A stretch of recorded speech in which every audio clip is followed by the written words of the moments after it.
by the minister because he's aware of all the problems that we are going through as eThekwini, Umgenhota, and your community. The minister is going to address us. After the minister has addressed us, we are going to invite the head of water and sanitation in the city, Mr. Msweni, to speak on details on why we are having these problems or challenges specifically in this area. I'm told Mr. Msweni with Jablani Maise will address that part. After that, I'm going to invite Roshan.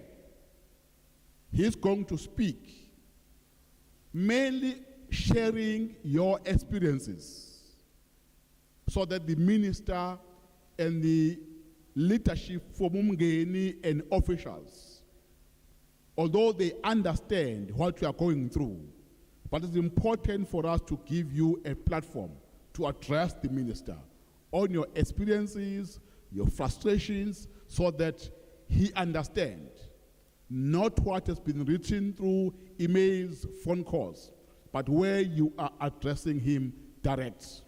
Then, after Roshan has addressed on behalf of the community, we are going to take few hands from the floor. Just few hands, because he's going to speak on your behalf. But I'm going to take few hands from the floor where there are gaps, additions, areas of emphasis. I will give you the chance to do that. Then after that, we are going to agree on a way forward. Then after the way forward, we are going to close our meeting. That's how our order of procedure will be. I will now invite our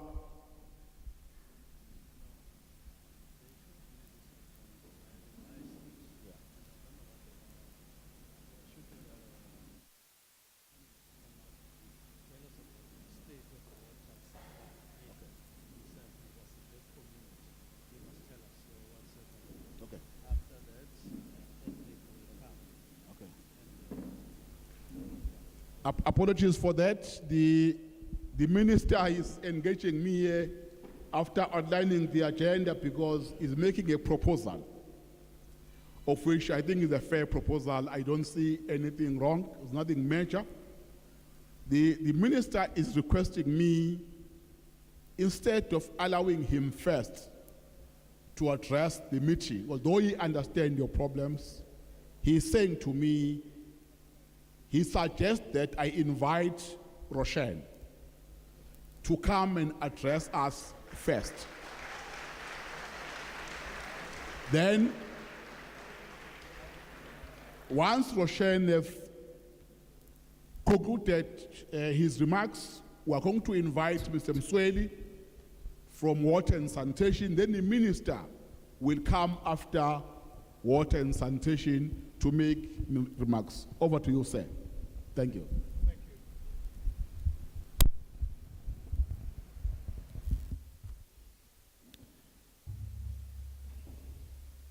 Thank you, Program Director.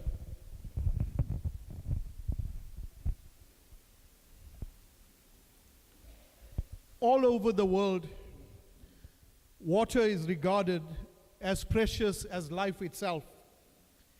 Here in South Africa, it is even more than life. And yet, for 40 years and more, millions of our people were not regarded as worthy of this simple but basic necessity. We have had to await the coming of democracy. The quotation is from the late Dr. Nelson Rolihlahla Mandela, or known as the father of democracy in South Africa. The program director, His Honorable Minister, Minister Mkunu, the other key dignitaries that are present, all protocol observed. And most importantly, ladies and gentlemen from Verulam and surrounding suburbs, Phoenix and Tongaat, and wherever else you hail from our beautiful province.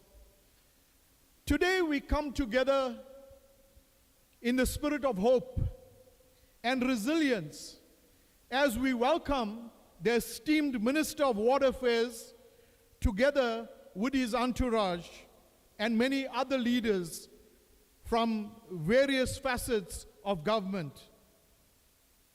With deep concern etched upon our hearts, we gather here amidst a critical humanitarian crisis that has gripped our community, the water crisis.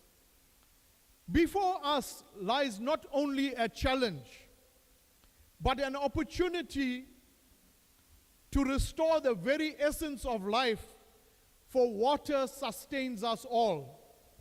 The pain felt by our community, the pain of parched taps and empty reservoirs, has been undeniably profound. Yet it is in the face of such adversity that hope flourishes. And today we stand united as a community in our belief that help is on its way. We gather here not merely to shed light on the severity of the situation, but to address the urgent need for immediate action. Our aim is twofold: the restoration of water services and the imperative to protect the most vulnerable in society in Verulam and the surrounding towns and suburbs. To restore water services is to restore hope, livelihoods, and dignity to every person affected by this particular crisis. For far too long, the burden of water scarcity has disproportionately fallen upon the shoulders of the disadvantaged and marginalized amongst us. The visit by the Minister of Water Affairs represents a beacon of promise to this community, a promise to alleviate the suffering of our community and transform our collective struggle into a story of triumph. We've had communities without water for over 100 days, and I thought that was serious, and it is, until I met with the people of Hazelmere, Amawati, Tea Estate, and Buffles Dry. These areas are without a drop of water for longer than 10 years. This is the status quo, and the Verulam Water Crisis Committee demands that this cannot be sustained. The committee is calling upon the respective leadership to take a decision to make sure that we all have a better life. The last 120 days can be categorized as a nightmare for many of the communities in the Verulam and surrounding suburbs. Thousands of residents without water. We have clinics, hospitals, and frail care centers that can't medicate or treat the ailing patients, let alone clean patients, let alone hygiene standards that are compromised. I've even heard that surgical procedures in hospitals nearby had to be postponed because of no water. I was called by a colleague in Phoenix who had to arrange emergency water for the mortuary in Phoenix. Bodies of loved ones could not be bathed. Imagine the pain of delaying a funeral and the release of bodies because of a lack of water. This further created anxiety for an already weeping family. Then we had the tragic news of the grandmother, a Phoenix grandmother, Shloniphile Mkabela, a part-time caregiver who was shot dead while collecting water on Monday. A man was allegedly unhappy with how long it was taking by the time he could get his turn to get water, so he decided to pull out his firearm, shoot the water tank, and murdered Mkabela in cold blood. Then we had the late Govindama Shanti Govender from Tennant's Park, who while carrying water to her home, fell under the extreme exhaustion and passed away. Her funeral was just the other day. Minister and colleagues, these deaths over water are unacceptable. One must understand that the impact of water scarcity knows no borders. It is crucial that our efforts transcend artificial boundaries and addresses the needs of neighboring suburbs as well. By uniting our forces, we can forge a stronger front, irrespective of the postcode that we live in. Yet sadly, Minister, it is not so. The wealthier suburbs of Umdloti, Sibaya Complex and Salta have had uninterrupted water supply, whilst everyone fed off the Waterloo Reservoir were shut off from receiving water. This discrimination was the direct contributing factor to the massive community protest at the Parkgate Ottawa robots.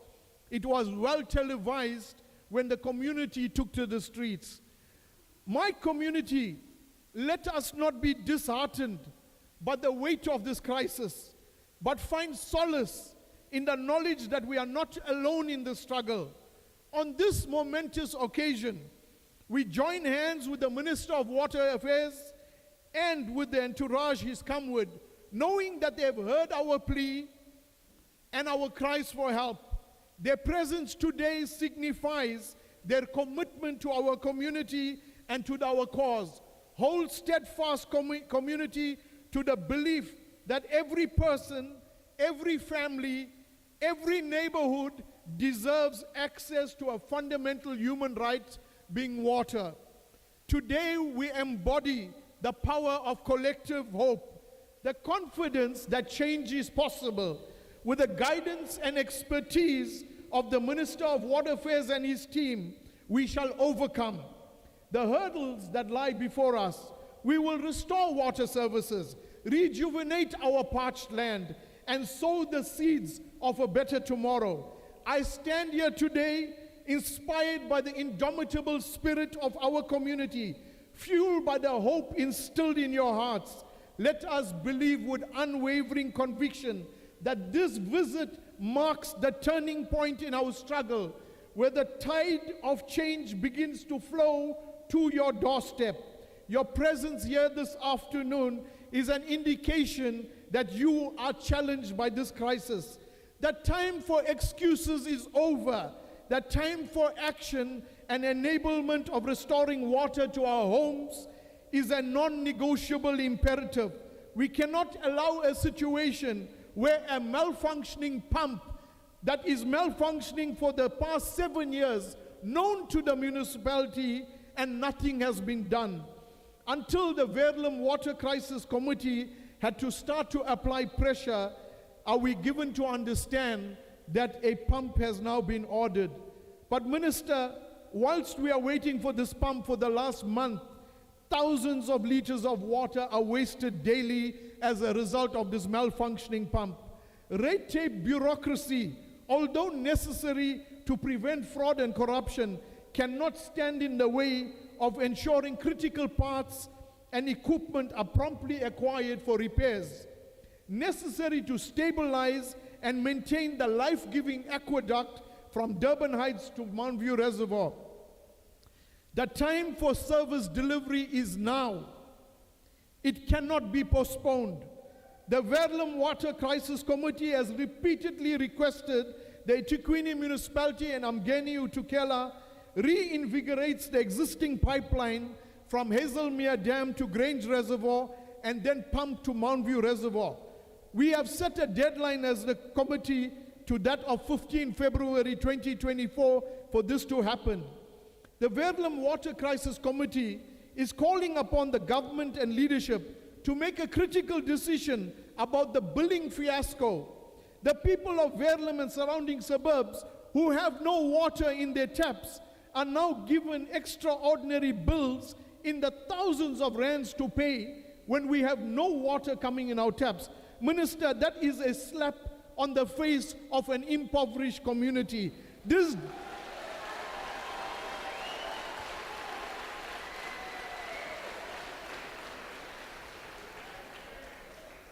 Minister, we want you, through your delegation, to approach the Premier, and if not the Premier, the Honorable President Ramaphosa of the country, to have this debt written off. It's a burden to pass this on to a community that is dying.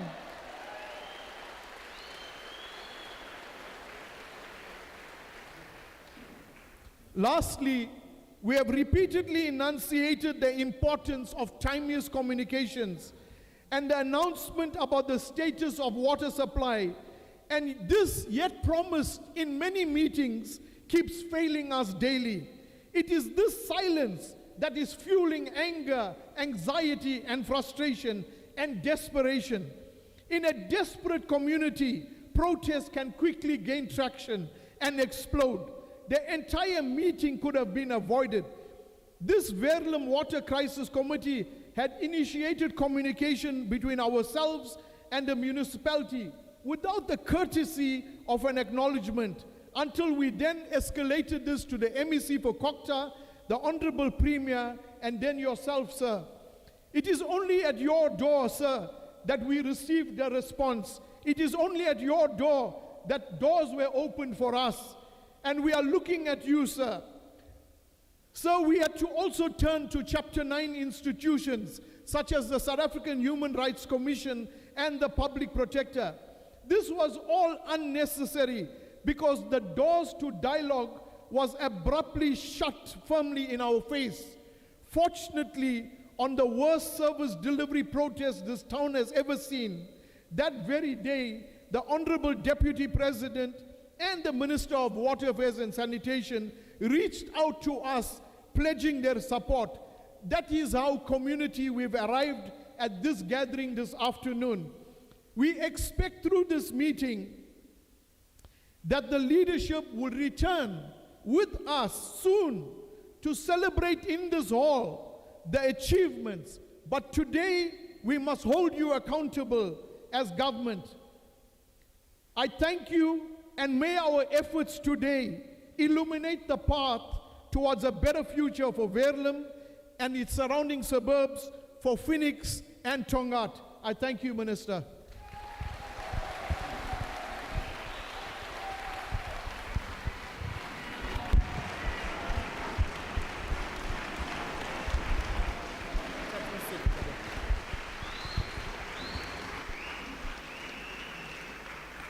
Thank you very much.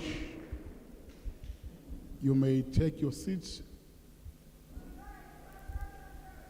That was powerful. That was powerful.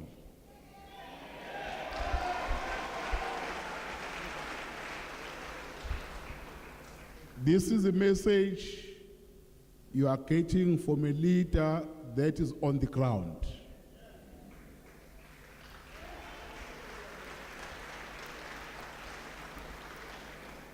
We can feel that he does not just address issues coming from his mind, but he has physically interacted and touched all the issues that we are confronted with.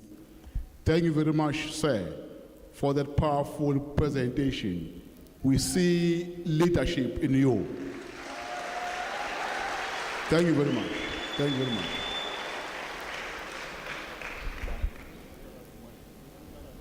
We are now going to invite Mr. Msweli, the head of water and sanitation in the eThekwini municipality, just to highlight few things before he hand over to Mr. Chablani Maise, who's going to make a presentation speaking direct on areas why we are having water crisis in the northern part of our municipality. I just want them to speak on those details. Thank you. Greetings to the Honorable Minister, the leadership on the table here, and all protocol observed. Mine is not going to be long, but just simply to I think in most cases I'll be telling you what you know because you are experiencing daily what we are here about. Jabulani will speak about the progress to date that we've made, the work that we are doing on the ground. But I just wanted to start, Minister, Speaker, and Leadership, Nopala, by acknowledging the Verulam Crisis Committee. We've been working with them and the councillors from this area, I think we on a daily basis. In fact, we are on a number of WhatsApp groups. We are interacting continuously, and they know everything that we are doing. The interaction has not been easy. As you saw Roshan talking here, that's how the interaction always is on a daily basis whenever we interact. They want no other answer, safe to say, when is the water coming back? That's all. Even if we try and explain, they say, when is the water coming out of our taps? So with the involvement of the South African Human Rights Commission, we agreed to meet twice a week. We now have 2 war rooms that happen on Wednesday and on Friday at 7 a.m. So all those stakeholders attend those meetings, and I think we are making some progress. But I wanted to talk, because we've got to address this in 2 ways. Firstly, we have the immediate problem right now of getting water back in the taps. And Jabulani is going to talk about that, what we are doing on the technical front. But what I wanted to also clarify is that these problems found us while we were working, and I want to just mention some of the projects that we were already implementing. And unfortunately, then we've had the rains of the 13th, but our problems, I think, got worse in November after that 18-hour shutdown that Umgeni Tugela Water had to do. And that shutdown was agreed between the 2 parties. There's no problem with the shutdown, but what it is saying to all of us is that we have quite a fragile system at the moment.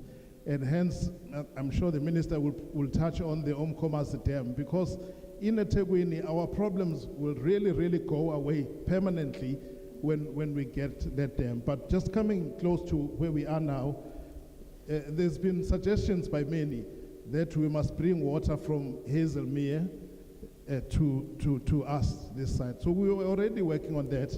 Once in our system, we create a project. It even has a number. Anybody can check when we actually started working on that. That project was underway. There is one that is called Hazelmere to Grange. If anybody wants to go, you'll see the contractor is on site. They are working. There's a pipe bridge that we are doing, which was intended to improve the supply to this area. Now that project is going to be finished now end of June. So that was the first leg. We were working on that. So we are on the ground with that project. Part of that project is to do it's called the Canelands Pipe Bridge. Again, you go there, you'll see the contractor. The contractor is working. I'm illustrating the point that we were not waiting for the crisis. We didn't know that we were going to have the crisis. We were upgrading the system to cope better in future. Those 2 projects, the contractors are on site, they are working, they can be visited by anyone you will see. But there's the important one that links Grange to Mount View. That was going to be the next one. And there were 2 issues there that were dealing us. One, we had a land issue. So we were dealing with a land issue on that project. But secondly, we also had to talk to our counterparts in Umgeni to look at the source, because the water has to come from Hazelmere Waterworks. Now, we are talking, we plan together, we plan jointly with Umgeni Tugela Water. So if you look at the Hazelmere Dam, some people think that because we raised the wall, that made the situation worse. That comes up a lot in our discussions. Others think it was wrong to raise the dam wall, but raising the dam wall was a correct thing, because then it means you can store more water. But the current bottleneck is that waterworks, its current capacity is about 75 megaliters a day. They are currently, Umgeni Water is doing more than what they are supposed to do, because out of a treatment works that is supposed to give you 75, they are actually giving us 85. So they're running it at over capacity to meet and bring us the water that we currently get. So what is that saying to us is that we need much more water than even the 85. So and I think, I don't know how to talk for them, I'm aware that even if they upgrade that waterworks, the biggest you can actually make it is about 90 megaliters a day. So there are plans, they're going to upgrade it. They've told us as a city that from 2025 they are going to start upgrading that waterworks. These are things that we are working on, but however, given now the current situation, it means all of this has got to be now fast-tracked. We now no longer have the luxury of time to do it at our own pace. So what we are now looking at on the city side is we realize that the Umkomazi Dam is going to take at least 8 years. So we don't have 8 years to wait for Umkomazi Dam. So what we are starting now is looking at alternative sources of water like desalination. On an emergency basis, we want to go out on a desalination project where then obviously you'll be able to also bring water from the sea. That we are going to work on. We also have a waterworks or a package plant that we had done jointly with the Japanese. It's called a remix plant. It is there at the bluff. Anyone can see it. Currently, it's producing about 6 megaliters a day, that plant. It's a remix plant where you mix seawater with sewage, and they say when you do that, the electricity becomes a bit cheaper. So the cost of producing the water is a bit cheaper. So we already have the first phase of that in place, 6 megaliters a day. We are now going to do the second phase of it. The second phase was going to take that to 100 megaliters a day. I'm mentioning this because it means we can no longer rely on surface water. In terms of surface water, we've reached the limit. So we are going to fast track desalination, the remix, and we are also going to go out to tender within the next 2 weeks. Next 2 weeks, we are going out to tender for a reuse projects. Reuse is where you take wastewater and treat it to potable water standard. We are going to do that at the commercial works, which is here in Phoenix. It's called commercial works, and we are going to do that in Sikau Lake, the treatment plant that we have in Sikau Lake. Each one of those is going to produce 50 megaliters a day. So together, those will give you 100 megaliters a day. So these are the plans that did not start today. We were working on them, and unfortunately, then we had now the crisis that we have in our hands. So I think Jabulani is going to talk to that and perhaps go into more detail. There's also a pump station that pumps water from Mount View to Trenens 3, because we also have people, especially the committee, is very familiar with all of those. That project, we're going to go out to tender within the next 2 months. And then July, we want to start with the upgrading of that pump station so that you then have capacity to pump to Trenens 3. And as a stopgap measure, we have also drilled a borehole at Trenens 3, which we are going to commission tomorrow. From tomorrow, that borehole is going to be commissioned. The reason we did not commission it is because we were trying to make sure that the water quality is right. So that has now been cleared, the water quality is right. So from tomorrow, as just some temporary relief, that borehole will be commissioned, that is at Trenens 3.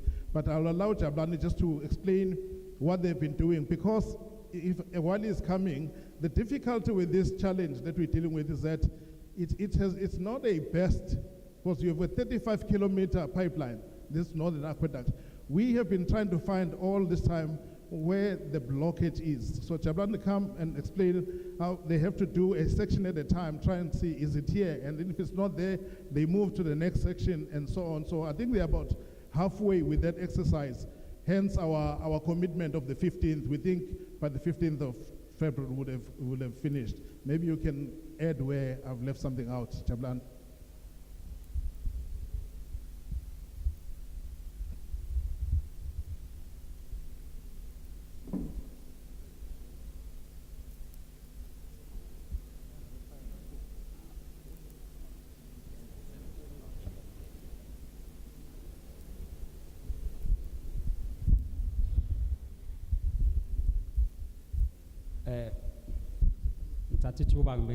Honorable Minister, Honorable Speaker of the Council, Nama Councillor Kona, officials from DWS, officials from Umgeni Uchuela, the ESCO of the Verulam water crisis. I see Roshan, I see Ovishal and other colleagues. And lastly, to the entire community, I think of Verulam, Trenents, Buffers Dry, and other surrounding areas. If there are other areas that are here as well, greetings, and to the law enforcement as well.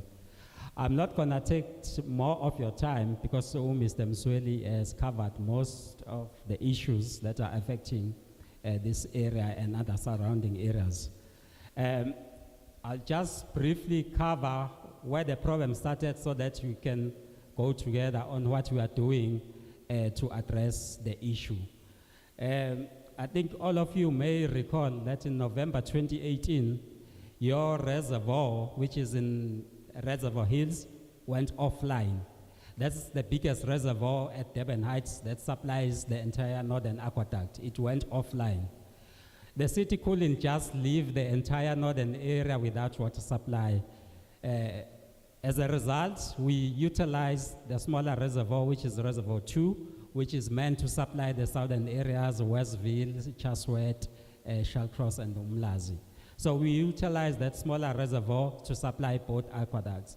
What happened when we utilized that smaller reservoir, because it's got a capacity of 100 megs, whilst the combined capacity for northern and southern aqueduct comes to, say, 300 plus 230, so that's around 550. That's a combined capacity of the north and southern areas. So that meant that the reservoir 2 obviously was strained. So how did we manage to supply you water for the period of 3 years since November 2018? So what we're doing, we're supplying you normally during the day and then at night so that we ensure that everyone has water, especially in the northern aqueduct as well as southern aqueduct. We were doing what we call curtailments so that we can hold water back for Reservoir 2. Whilst we are doing that, we're using a smaller line in the northern aqueduct.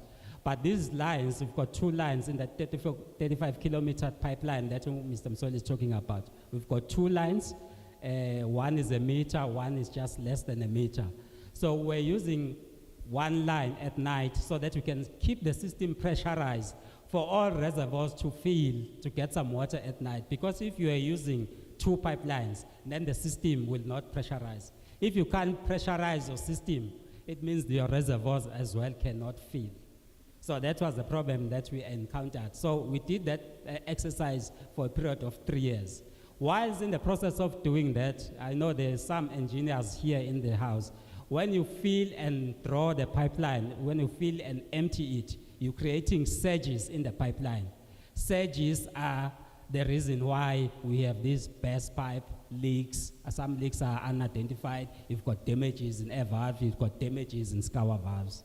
So the northern aqueduct in total has got around 72 air valves and then about 15 scour valves. So during that process, we couldn't do anything because we had to ensure that the city was getting supply. I think even Manview and Trenents, the only problem that we had at that time was only the tower because it had extra load supplying more consumers. But the rest of the areas from Manview, TP1 and TP3, you had water. Even Phoenix, you had unlimited water for that period. Only the southern areas were battling during that time. So what happened, Reservoir 3 got commissioned again, I think in 2022, if I'm not mistaken. 2023, I'm sorry, 2023. And then we were planning that when that reservoir comes back online, then we'll be able to repair and replace all those air valves because now we had the assurance of supply from our source. So we could take that chance and replace those valves because all of them are basically damaged at the moment. So before we started that, and then the floods came in 2022. So we had to delay again because the Mgeni aqueducts were washed away. So we couldn't do anything major on our system. The aqueducts were repaired late in November last year. I think you may recall it was published that the aqueduct are finally repaired and we've got more raw water coming into the plant. So our plans, because it was the festive season, we did not do anything in December. So we were about to start in January this year. And then this problem started happening in any way. So what made the matter worse was that we've got an operating rule that we agreed with our together colleagues. So that, because Manview Reservoir as well as Tuzuma, these two reservoirs, they are the last to receive water because Untuzuma is the highest, Manview is the last. So they are referred to as critical nodes. So when engineers design, they make sure that whatever they design, you have to make sure that water gets into those critical nodes. So what happened, because if reservoir 3 drops below 18 meters, it means we do not have capacity to fill Ntuzuma as well as Mount View. So what we agreed on the operating rule last year, from November up until December, was that we will use a bypass to supply while we building up capacity back to around 22 meters so that the reservoir can be able to supply water again to both Mount View and Tuzuma. So we realized that this was just taking us back to the problem that we had in 2018 that I spoke about.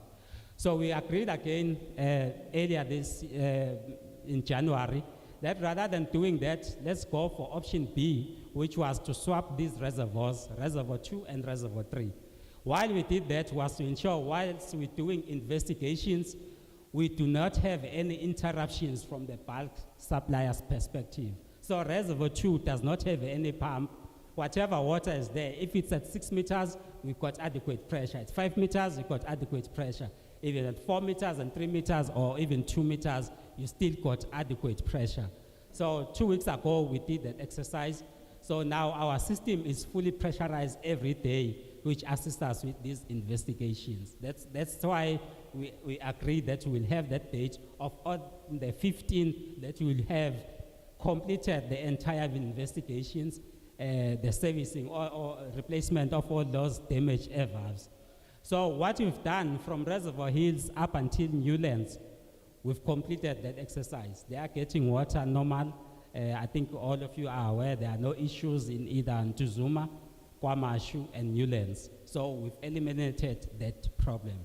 So the next section where we've got the next takeoff is the Umhlanga and Durban North reservoirs. So the next section that we're gonna conclude soon will be that section, and then their supply will be restored optimally. Then after that, the next section that comes off is the Phoenix reservoirs, and then they will have their supply restored normally. And then the last section, obviously, because it's the end of the system, that's Mount View system. That's why we came up with that date of the 15th of February, looking at our program and progress that we're doing on site. On site, we've got various teams, around 50 teams. We're working hand in hand with Umgeni Uchugela. They've got their artisans as well. Whilst we've got our own artisans, we've also tried to bring teams from other regions so that we can get assisted. So that's a progress that we like to report on, that supply at the moment will be intermittent until we conclude our exercise. Then it comes back to the issue of now that Mr. Msweli spoke about, I think Roshan mentioned. In terms of the bulk supply water availability, I think we've got 5 dams in the Umgeni system. Out of those 5 dams, and then you include your Hazelmere, the total bulk water available for the city is 1145. So that's 1,145 megaliters a day. So whatever development happens, we have to make use of that available water to supply the entire city. So the plants will differ. Your Durban Heights, you limited to around 540. Your Hazelmere, it's 75. And then we've got another plant that supplies the city. They are limited to around 340. So it comes back to the issue that Roshan raised, that South Africa and Durban in particular, the water scarcity is a reality. We do not have unlimited water. So I think we'll have that plea that we need to save what is available until Upper Mkomazi scheme comes online. We've got 2 schemes that are coming. It's the Lower Mkomazi, it might come around 2027, but that will benefit the southern areas, the south coast areas, and then the upper Mkomazi scheme, then it will release some load from Durban Heights so that we can have more water supplied to the northern aqueduct.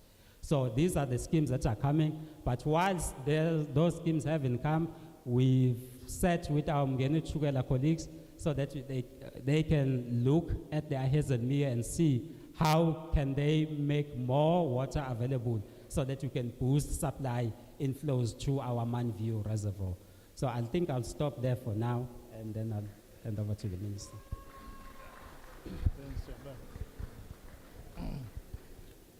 Thank you so much.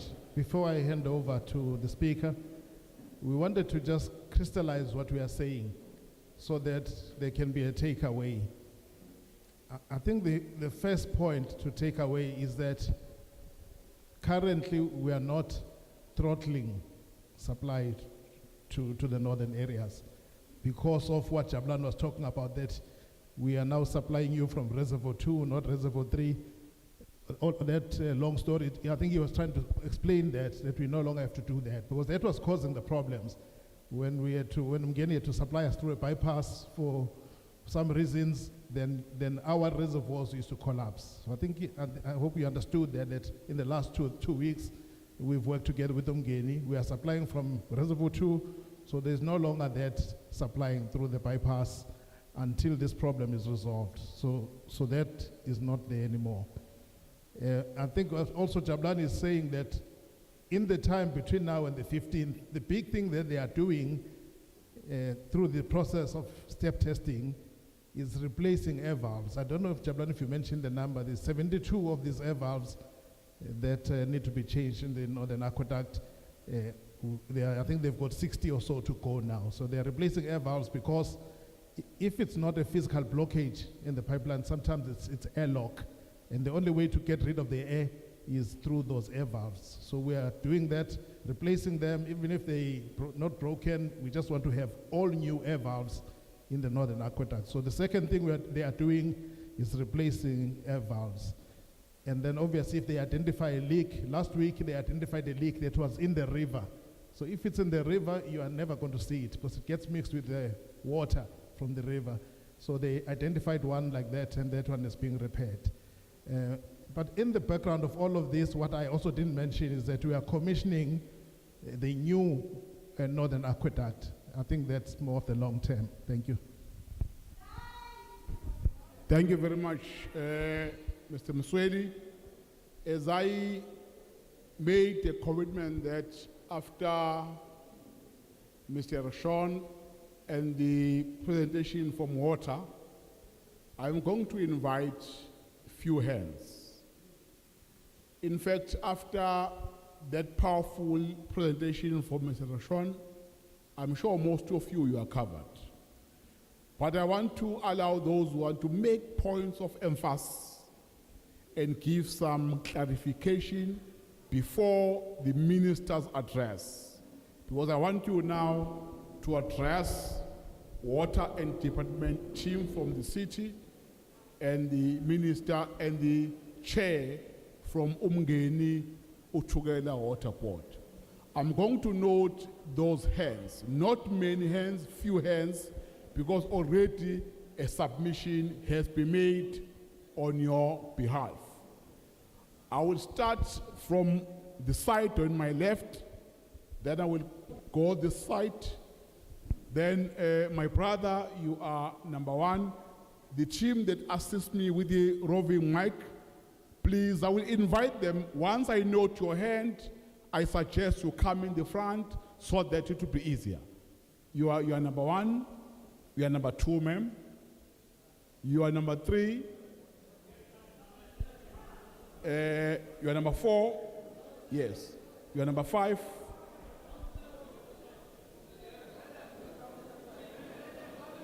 No.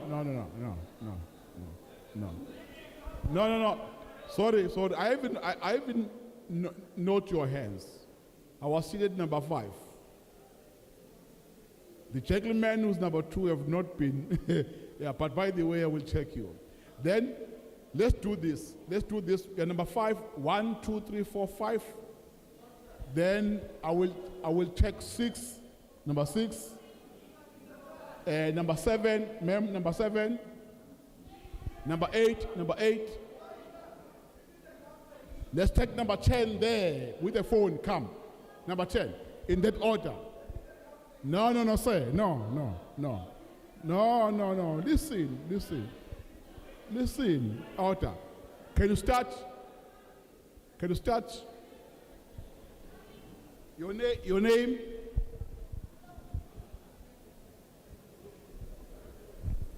Good afternoon, ladies and gentlemen. My name is Mr. Raymond Metraj Saklu. I live in the Newlands West area. Mr. Roshan, I stand in solidarity with your team. Viva, Roshan, viva! Minister, thank you. Minister, my old comrade, thank you very much. Ladies and gentlemen, the point, I am working with the revenue management system. I'm a community activist working in the revenue management system. My question goes to Mr. Mzweli. In December, in the month of December, we received an exorbitant bill for the 225 liters free water. Free water. I've been encouraging ratepayers not to pay.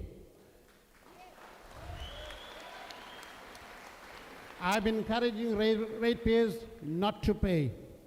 Mr. Zweli, you made some arrangements with specific organizations for a part payment, signed an agreement. We do not ask for the free water. We do not ask for the free water. That's for the December bill. January bill, we received a bill for a period of 5,000 to 24,000 in our January bill. I've raised it with Mr. Mzweli for the January bill. He must put a moratorium on those bills. We will not pay the bill. Lastly, Mr. Mzweli and especially the Speaker. Where are you, Mr. Speaker? Oh, sorry. Mr. Speaker, the communication from your councillors is very, very, very poor.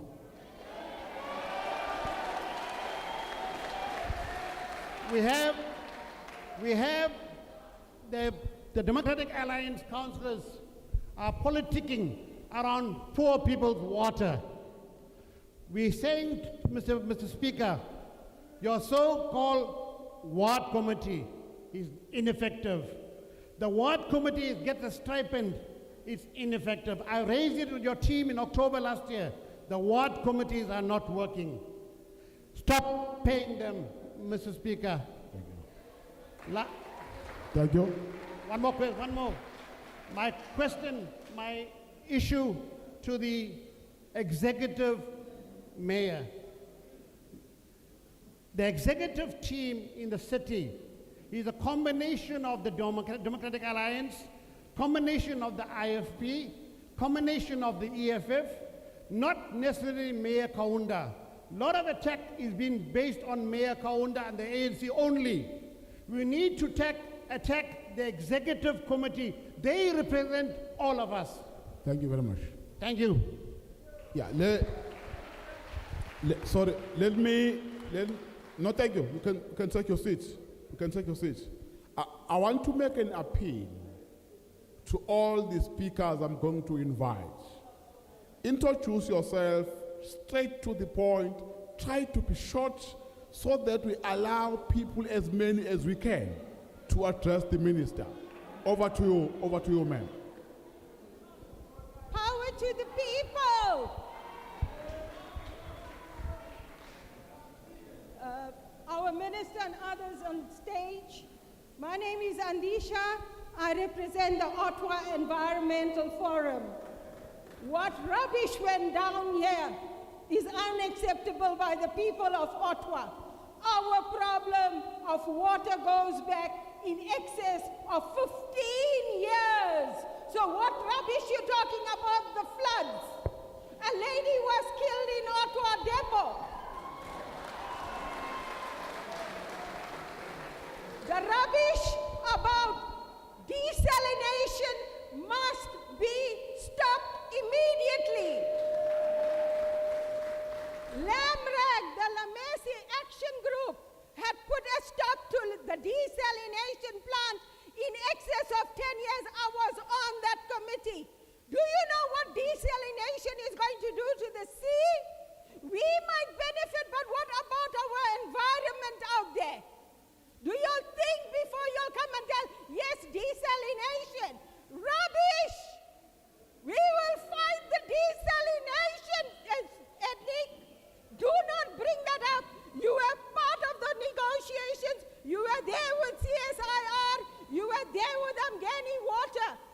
You know, we told you then, the problem lies with leaking pipes. Go sort your infrastructure out. Did you take heed? Today we are sitting in the shit pit is because of people like you in municipality. Thank you very much, ma'am. Thank you.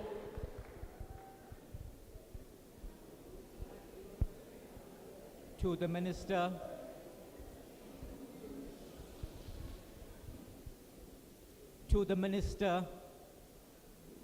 and the men from the South African government, good afternoon. Good afternoon, sir. Greetings of peace to the South African taxpayers and the South African citizens. You may call me Amin Bai, and I am from Phoenix in an organization called People Against Maladministration and Mismanagement.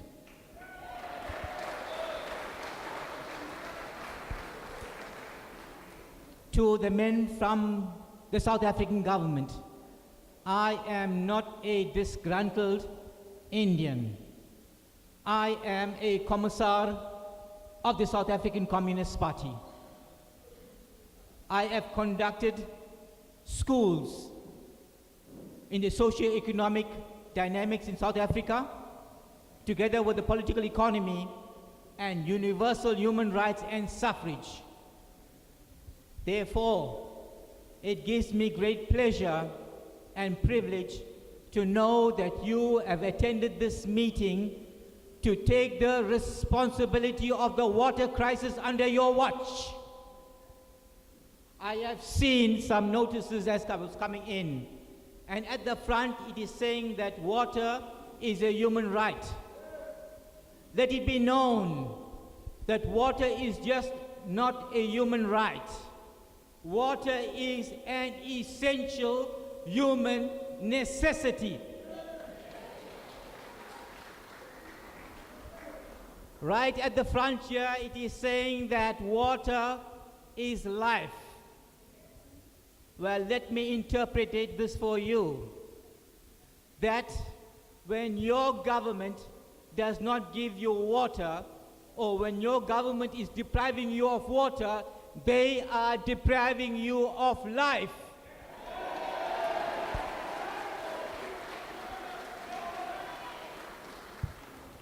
To the Minister, the Honorable Minister, I have 3 points.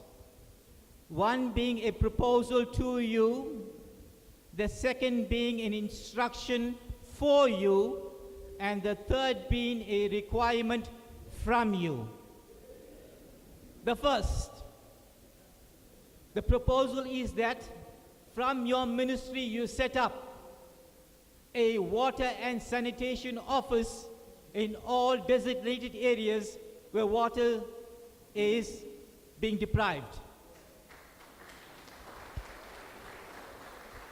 This office can have a composition called the team of 10 representatives from the community, so that this office can receive complaints, can receive information and solutions. This will bridge the divide between the community and the municipality. Point number 2, it is known as a truth, that emerging political parties and established ones alike are using our water crisis, are abusing our water struggles to advance their political careers.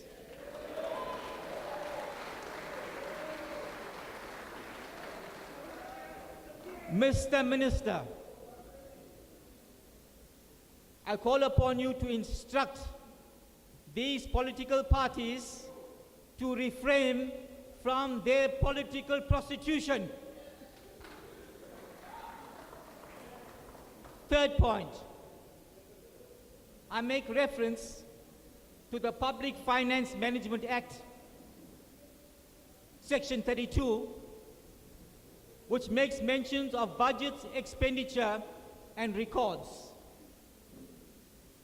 I also make mention of the Constitution Act 108 of 1996, Section 33, which speaks of just administrative action whereby the public must have access to public utilization regarding public finance. As you conclude, sir. Therefore, I ask of you to note your budgets. Your national budget being 2.1 trillion rands, of which we know that nothing happens. Education doesn't happen without water. Healthcare doesn't happen without water. Infrastructure development doesn't take without water. Water is an essential human necessity. Therefore, I'm asking of you, within a period of 72 days, to make available your financial budgets to the public. The reason being 72 hours, because you will already have those documents. All you have to do is cut, paste, and forward CC to the public.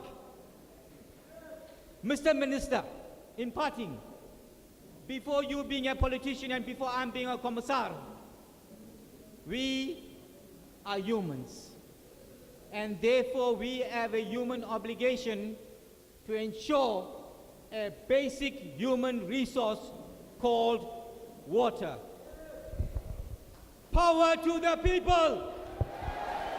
Power to the people! Power to the people!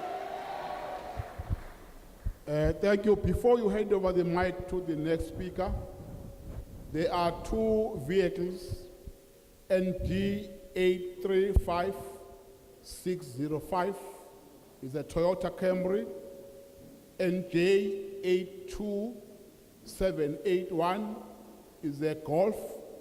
They are causing obstruction. May I request the drivers of these two vehicles to remove those two vehicles. ND 835605, NJ 82781. I don't want to sound disrespectful. I don't want to interrupt while the speaker is on the floor. But I want to remind you why we have opened this platform. We are not giving you this platform to address us. This platform is given to you to make emphasis on the remarks made by Mr. Rushan, where there are gaps, where you want to emphasize, or you ask a question. Don't make a mistake to have a second and a third presentation. The assumption is that you elected Rushan as your leader to speak on your behalf. He has already spoken and submitted a document to us, speaking on your behalf. But we are saying, because we are here, let me allow you a chance to make emphasis, addition, on something missing in his presentation. Let's do that so that we allow others to speak, and then the minister will address and close. Let's do that. Over to you, ma'am. Fine. Thank you very much, Mr. Speaker. Good afternoon, ladies and gentlemen. I am Mrs. J. Lovey Govender, Secretary of the Tongat Ratepayers Association. I represent a section of our people from that side. Thank you for this opportunity. First of all, I want to thank Roshan for the excellent work the Crisis Committee has done and for organizing this town hall meeting. This is so easy to deal with. It is excellent because we could ask questions and we could get responses. So I appreciate this, and I'm grateful for this opportunity that I could come and ask a few questions or support Roshan in what he's doing. I don't have too many things because everyone's really angry and really upset, and you heard it all. What I want to pick on is the turnaround time for fixing the leaks. We have to wait sometimes 2 days for a TLB to get to Tongaat. Yet, in our very little town there, we have expert plumbers who can do the job. We need to look at that. And then we can hold them responsible if the job is not done properly. So, look into that for us, please. Right now, there's 2 major leaks from mainline, and tons of water is going to waste. Now, that water, to watch it going to waste is a painful situation, especially for the people who are losing lives because there's no water in our area. We're talking about the incapacitated, the frail, the ones with babies, and there's a whole lot more. So consider us on a compassionate ground at least.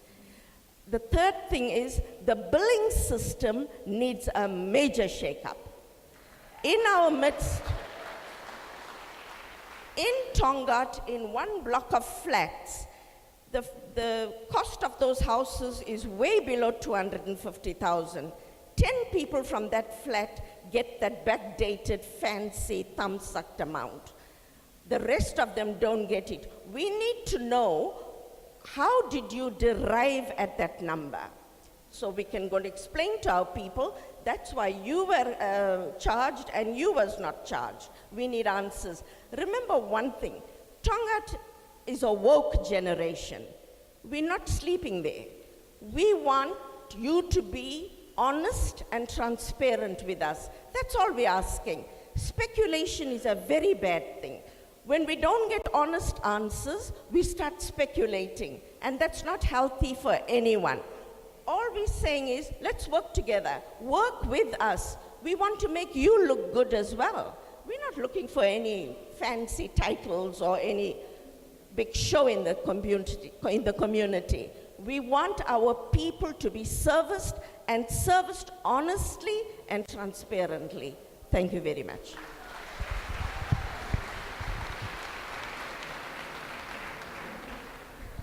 Good afternoon, delegation from Water and Sanitation.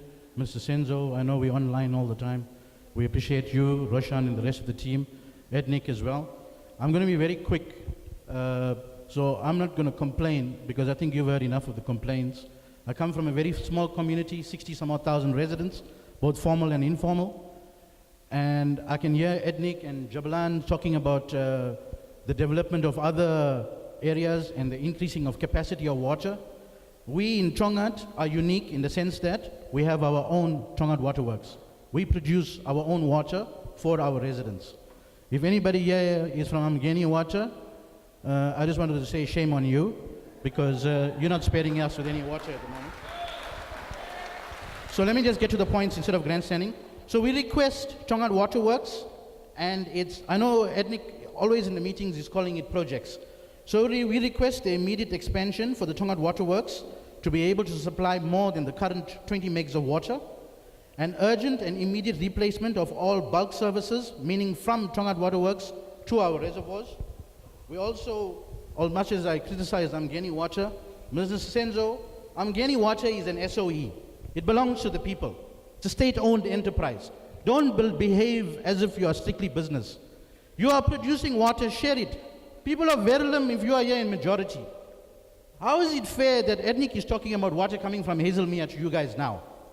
It's the same thing in Tongaat. Water is passing through our town via Hazelmere, but not coming to us.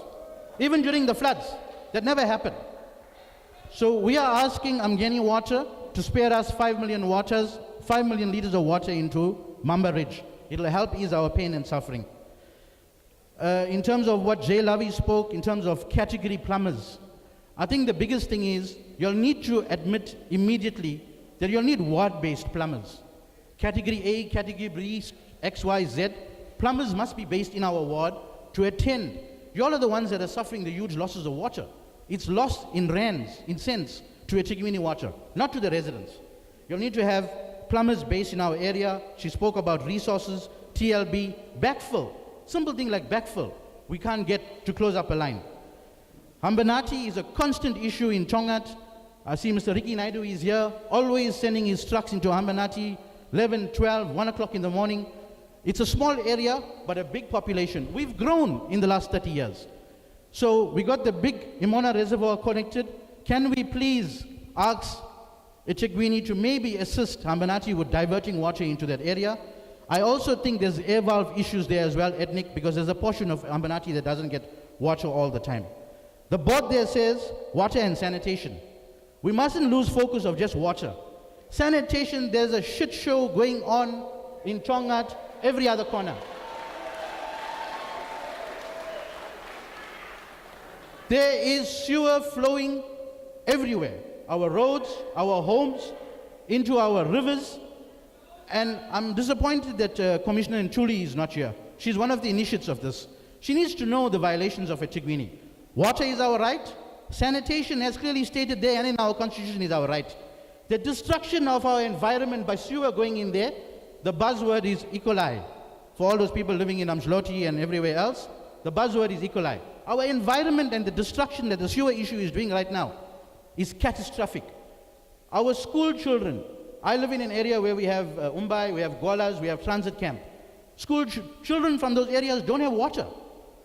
We are going to have some stupid airborne disease that's going to come up now that's going to start affecting little children in schools, in high schools, that are unable to get proper water for use of toilet or even to bath and come to school. Expand Belvedere on its own to have its own sewer plant. The CLO, Mr. Mkize, thank you so much for coming to the party in the last couple of days. We appreciate you. As well as the WDOs. The WDOs, I think the critical part here is communication. Somebody is coming to my house or my area to shut my water off. I don't know about it. Send us a text. Mr. Mkize, to improve communication, send us a text. WDO is in Tongat South, Buffelsdale. We're shutting your water off at 8 o'clock. At 4 a.m., we're turning your water on.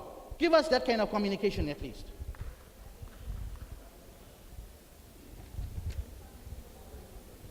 So in terms of area-based management system, it's something, sorry sir. Last one. Sorry sir, can I make an appeal to you with due respect? I can see that we have a list of issues we want to raise.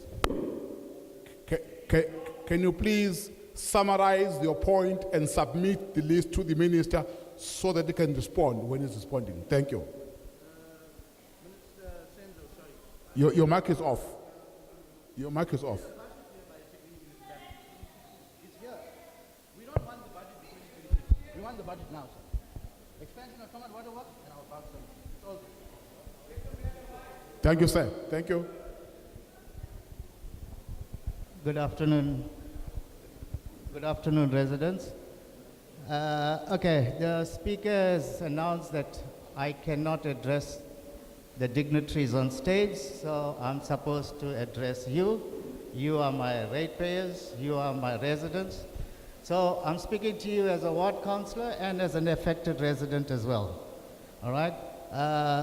Just so that you know, I think I'm being sidelined at this meeting. I've received no recognition as a ward councillor as per protocol. But never mind, I'm a big boy. I didn't expect anything better. Okay, residents, let me get to it. You know, I'm very pleased to note the submission from EWS senior management. It is based on what discussions we've had already, personally, online, and in our war room meetings. Okay, my comment with regards to that is too little, too late. I'll tell you why. You've got decades of neglect, all right, and it's not going to be undone anytime soon. I've got 3 strategic reservoirs in my ward, the Grange, the Mount View, and Waterloo. And at any given time, I've got a very, very stressful environment with one or all 3 sometimes. The population of Verulam and surrounding areas has exploded, tremendously. What has EWS, what has this municipality has done, or the Department of Water and Sanitation has done to increase the capacity in our reservoirs? I can safely tell you none, because the reservoirs that we've got have been there for generations. Community of Verulam and surrounding areas, let me talk to you about what has transpired at the Auditor General's report at Council. Okay, the Speaker is here, you would know that what I'm telling you is factual. I want to talk about the other aspect. What EWS senior management has been speaking about is getting additional water into our reservoir. I'm happy to hear that. But what EWS management has failed to tell you is how they're planning on keeping the water in the reservoir. Because the bulk of, let me say that again. A significant percentage of the water is not coming in our taps. It's going into our rivers, into our streams, okay, into our stormwater. Why? Because of tardiness from this department. The Auditor General on 2 occasions made reference that between 40 to 60% of our water, considered non-revenue water, water that you and I are paying for, is going to the wrong end. It should be in our taps.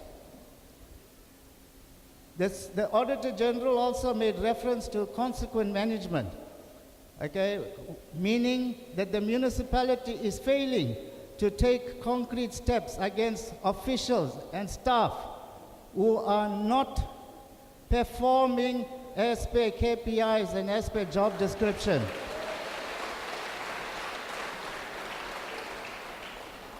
I'm going to give you a case in point. For those of you who know, for those of you who don't know, I live here in Doncrest. I sometimes get embarrassed to drive out of my road, especially here when the water outlets are open, because there's 2 major leaks on my road, which I've got to drive through, where it's pouring buckets every minute, all right? Fortunately, sometimes I hope that they actually close the outlets, because it's very disheartening. It's heart sore to know that when people are suffering, water is going into our streams, into our rivers, all right? And let me tell you, on 3 occasions, I personally saw plumbers working on it. Now, and it's still pouring. As of today, this morning, still pouring out. So something tells me either the staff that are deployed are incompetent, material is defective, or are they doing it deliberately?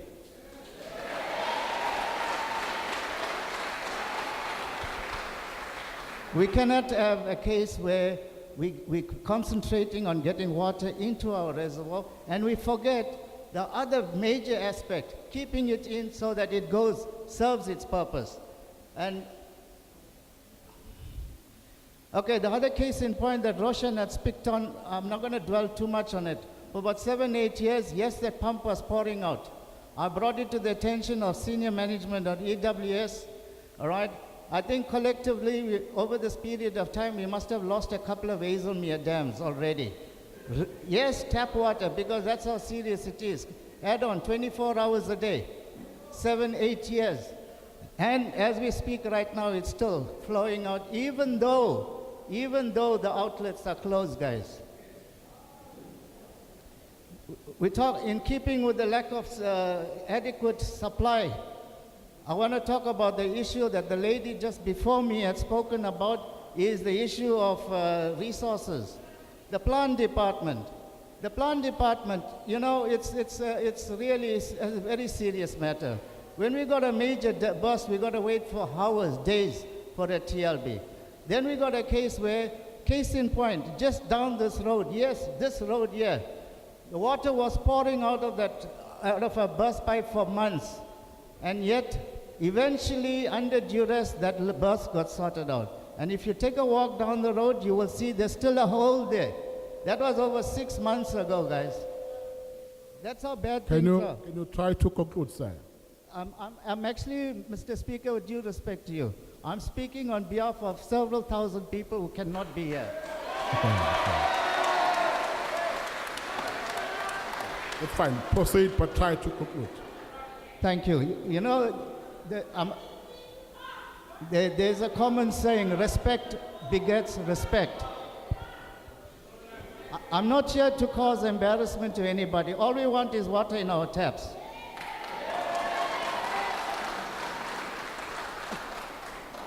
You know, the truth hurts.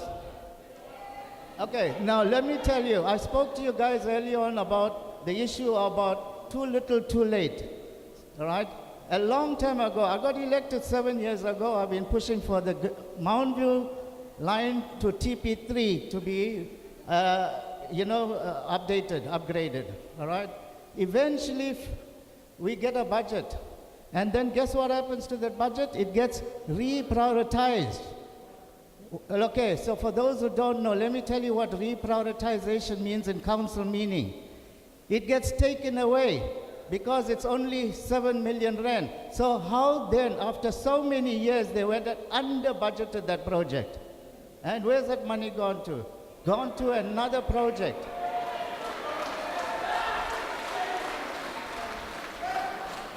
The point I'm trying to make here is, when I mentioned earlier on too little, too late, this is what I'm trying to get at. If you read that email, okay, that budget is going to be reviewed in 2025. Okay, there's a talks of a 10% reduction from Amgeni. Now, how can we have a 10% reduction when we're already suffering with a shortage? My appeal to the minister, please use your influencer to get Amgeni to review that decision. Guys, we are paying for an infrastructure maintenance levy. I'm paying 48 rand and some cents. Where is that money going? Millions of people are paying that money. Where is it going to? Why is it not being used constructively to maintain our infrastructure? With regards to the 6 kiloliter fiasco, that's what it is, a fiasco. You remember just now I spoke about officials who don't do their jobs, right? They're making our poor people pay the penalty. Our poor people now have to pay for their fiasco of officials who fail to pick up that they should not be getting that 6 kiloliter. Now they're making them pay for something which some of them needed, but some of them never needed. But either way, it's not fair that they should be paying. What I suggest, Mr. Speaker, is the municipality puts out a bylaw that those officials who have failed in their duty to do anything about it timeously to pay for them out of their pockets.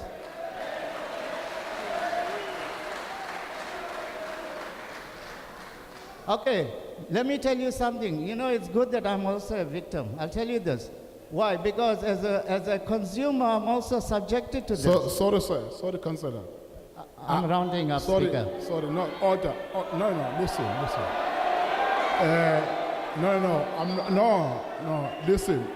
Listen. Can I listen? No need to shout. Councillor, can you please try to be brief, cover all your areas, and submit all of them to the minister while we allow the people to speak? With due respect. Okay. No disrespect at all. We're trying to guide the meeting. Mr. Speaker, I am concluding now. I think I've touched on some salient points already. I don't want to cause further embarrassment to this administration. Okay, I'm just going to talk about one major issue, which also has been picked on by other speakers. It's the issue of us paying needlessly for air pressure, right? Now, let me explain. The meter doesn't know whether water is coming in or whether air is coming in. It's a mechanical device. That meter spins uncontrollably, right? And EWS is billing us because of the reading on it, all right? This has been addressed with senior management of EWS. What I think the city needs to do is to take this matter seriously because it's money in your pocket, especially when you don't have water, right? The city needs to create a bylaw so that they do, the Sizakala centers and all support centers and staff know what to do when people go there and talk and complain about their bills. All right, I think I've spoken adequately. I can go on, but I'm under pressure to give up the mic. Thank you. Thank you very much. Thank you very much. Next speaker. Siyabonga umuntu abingelele uMr Mgobhozi ngihlala la number 7 Oleander Road la eMount View. Ngifisa ukuthi Nhlonishwa Macingwane ufisha ubole ekhanda la. Inkinga esibhekene nayo icorruption ku government wethu. Our government fail us. Ugovernment wethu uyasifeyila. Sinamakhansela amaboss awobasi. Kukhona engijabulisile, ngijabulile ukubona kucleanwa la uDSD kanti kuza wena Macingwane. Ayiyekwe leyo nto Macingwane ukuthi makuzofika nina kucleanwe. Sihlala iminyaka sihlala namabhodlela la emgwaqeni uhulumeni wethu engasiklineli engasenzeli lutho. Iproblem ekhona Macingwane ongathi shawa ama-official kahulumeni. Iproblemu iseqenjini elibusayo. Iproblem ilapho nje. Iproblem ikuthina government, ikuthina esiphethe umbuso. Ngoba into eyenzakalayo mangathiwa kufika u10 billion ozobhekelela ama-floods.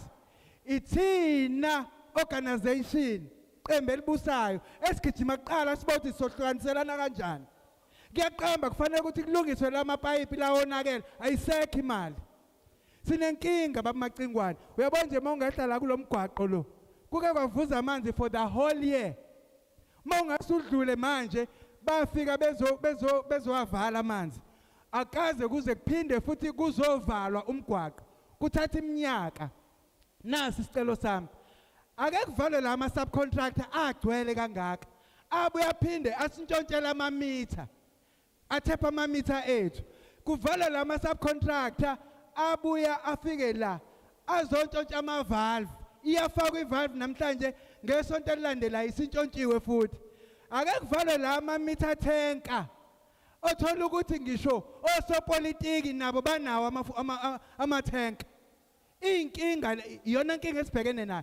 Ake sithola ama-tanker azoqhamuka kuwena nazoqhamuka kaCopter nazoqhamuka emkhandlini weTheku. Kenikeza amathuba abasebenzi bakamasipala ukuthi ake kusebenze bona. Iphele lento leyo ukuthi kuletha ama subcontractors ngoba uyabona njena sinebhadi inhlangano ebusayo sinebhadi ngoba sinano nobhala abajika bathatha izinto bayibuyisele kwamanye amaqembu. Into yamadela ngokubona yakhandekala emkhandlini weTheku ngoba kufuna ukuthi kudliwe.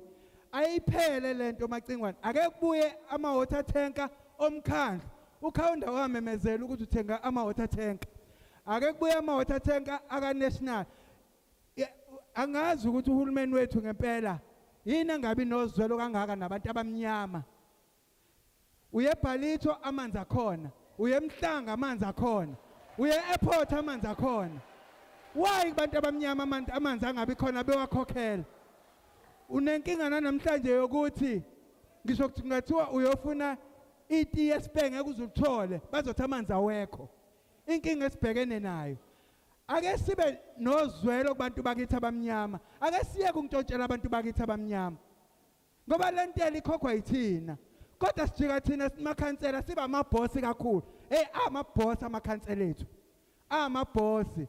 Kodwa luyeza ukhetho. Hayi lola kunandaba nalo lo national. Yabona le sesicikeke kakhulu amakhansela ethu ngiyabonga. Thank you. Next speaker. Good afternoon, all of y'all. Good afternoon, everybody. My name is Verulam Satar. I am here regarding water. We all need water in the tap, isn't it? Yeah. We are paying for what? For the people to take the money and put it in the pockets. Their bills coming 16,000, 15,000. Why must pay that money? For what? There's no water in the tap? Elderly people is crying, just husband and wife, the water came 18,000. The mayor must know where is the money. Why must pay the money? Where is the rates money? They must talk, they must come forward. Not what, they got the money and they're not doing nothing, we are all are suffering. Right? They must come forward, what they're doing, the rates money, why we must pay. We've got no water in the tap, but we must pay their account. That's nonsense. Why? If he doesn't pay, they won't get wages. All our money, they are getting the wages. We must not pay because there's no water. As for our councillor, he doesn't care about us. Ward 59, our councillor is waste of time. Why? He doesn't send the tankers. We must go right down. The other councillor sending tankers, we must go right down the hill, carry bucket. When we go to the office, the councillor is not there. We go to the office, the councillor is not there. When the flood came, my boundary ward with the flood, we got a reservoir behind my house. The flood washed from the reservoir, it washed my boundary wall. I went to the councillor, he wanted photographs, he took out, he wanted an affidavit from the police. I went and took out, I gave him, he's parking by the police station and the earphones. Right? We went to the police station, we saw him, he's saying go to the office. We went to the office, he's not there. He told his girls to take. When we go to the office, that girl is taking out photographs for herself. Video call. Why he is a councillor? We never vote for him, he must step down. Terrace Park people, I am right. There's a councillor sitting here, I don't know his name. He does nothing for us. He does nothing. He's getting paid just for nothing. He must stand up on the feet and send tank, but we don't want the tankers, we want water in the tap. Our money is going for nothing. We got a useless tanker. Thank you. Let's have the next speaker. Hello, my name is Mervyn Govender. I represent a non-profit organization called Phoenix Tenants and Residents Association. The tendency is that we don't leave out those that are renting in the outbuilding, shack dwellers, etc. So my response and my suggestion is we have a National Minister of Water and Sanitation, and we want KZN to be declared a state of disaster in terms of water.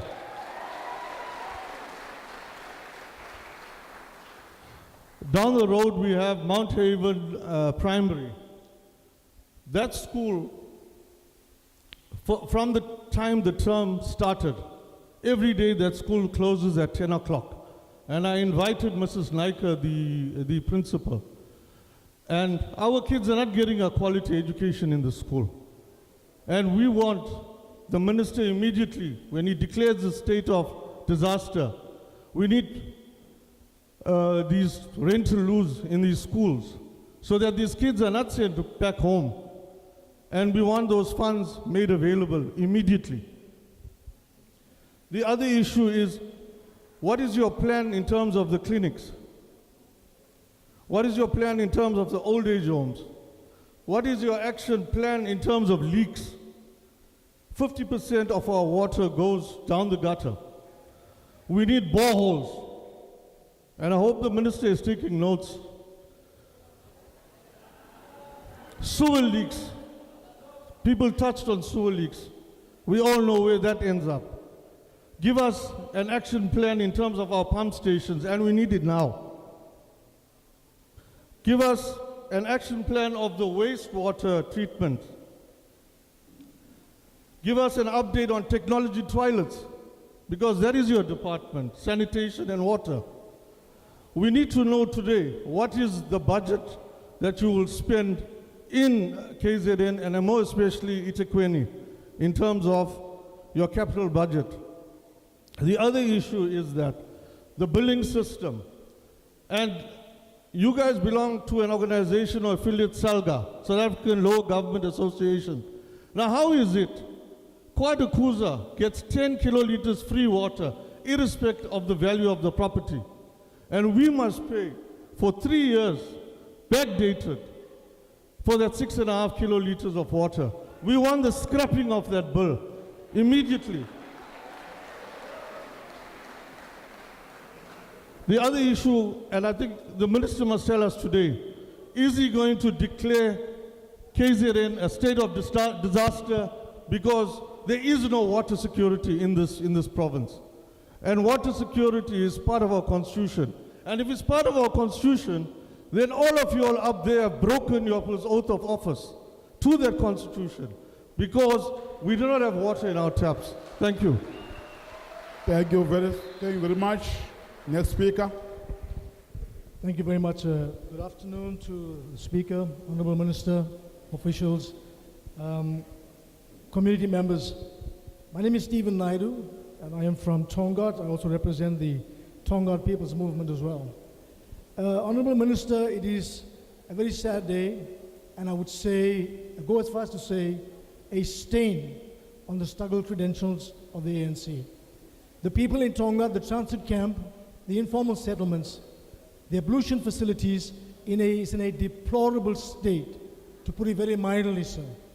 We've been calling out to officials to attend to this repeatedly with no response or very poor or little response. It's not acceptable for our children to now use the fields to release themselves.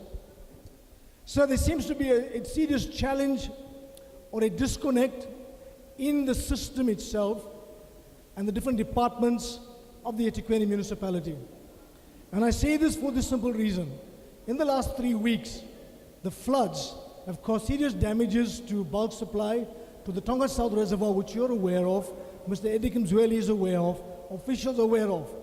But the challenge, sir, is that it took almost 15 days for the city to make a decision to say, yes, there are 2 40-meter pipes that need to be replaced, even though temporarily, because the engineer specified different pipes need to be placed. It took the city 15 days to make a decision that those pipes should be replaced. It took them a further 5 days to appoint 2 different contractors to do the same job. Unacceptable, sir. When we contacted officials at the water treatment plant in Tongaat, and we said, listen, we're aware of the schematics of Tongaat. You can't supply from Nyaninga. They said to us, Hazelmere, the timidity is too bad, we can't supply. We were told the same thing in 2022 when you came to Tongaat, sir, with the Honorable Minister, member at that time as well. It is unacceptable. It is unacceptable to take 15 days to give the people of Tongaat relief when we know that the system is available and capable. This is the excuse we were given by one of your officials, sir. We were told that if we supply through the Belvedere and gravity feed, it will affect the warranty of the pump. And because of the warranty of the pump, the people were deprived of water for those many days. Unacceptable, sir. In this last weekend, a burst pipe again. Municipality is on call, contractor is on call. At 3 o'clock, the excavator operator decides for himself that he's not working overtime. Nobody else is to operate his TLB. He packs up and he leaves. We are standing on site with the contractor. Another TLB only arrives at 9 o'clock that night.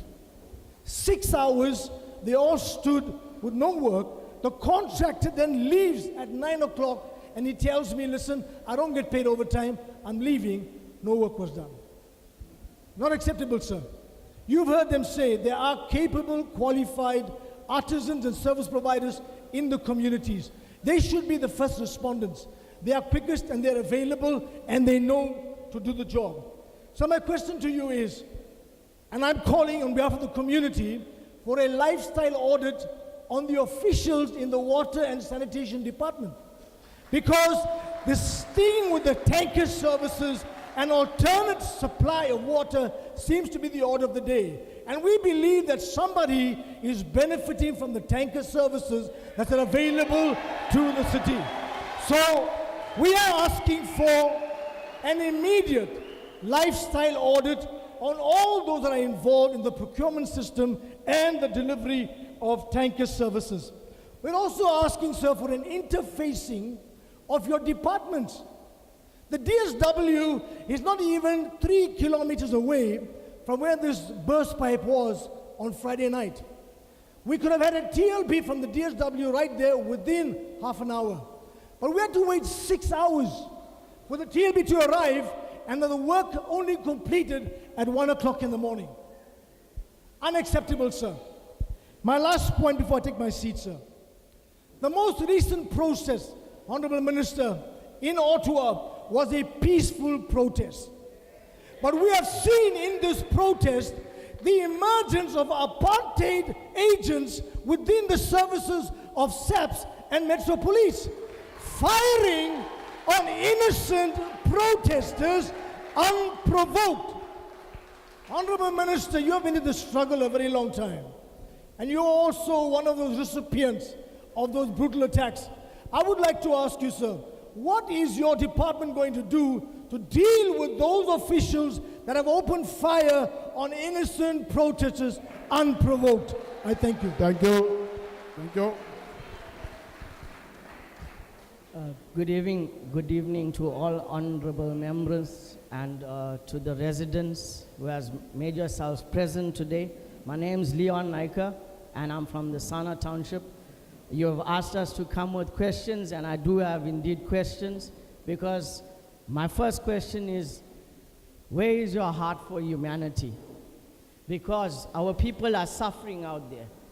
More especially our senior citizens that cannot manage to even go with buckets to collect this water. So it's sad to say this, that we as the people of South Africa are being faced now with an influx and an increase of utility bills when we don't have services. I can't understand, and that's my question posed to you today, to the board. How are we now having an increase on our utility bills when there's no services?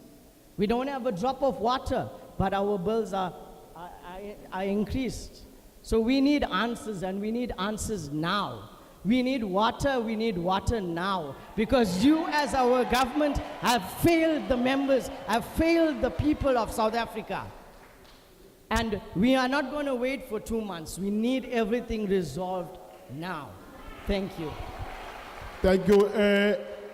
I will now invite Roshan. No, we're closed now. We'll invite Roshan to say a few points before I invite the minister to respond and the team on all the issues raised. Thank you, Speaker. Residents, friends, neighbors, and family, thank you for coming out in your numbers. Thank you for showing solidarity with the community of Verulam and surrounding suburbs, with the people of Tongaat, with the people of Phoenix, and any other town in eThekwini that is under pressure with the water supply crisis that we're currently facing. Colleagues, I'm going to make an appeal to you now that we suspend questions for a while. We invited the minister to address us. So it's an important time to allow the minister to address you on all the issues that have been canvassed so far. As your spokesperson, I have laid out the basis on your behalf. It is formally time now for the minister to respond. He's heard your cry. He's heard it from my lips on your behalf. And you stood in applause when I ended. So I'm appealing to you, let us now respect the proceedings. Let us now accord our honorable minister an opportunity to address you. You literally will hear from the highest level of government on an issue that affects you directly. So with that being said, I'll hand over to the Speaker to welcome the Minister to the podium.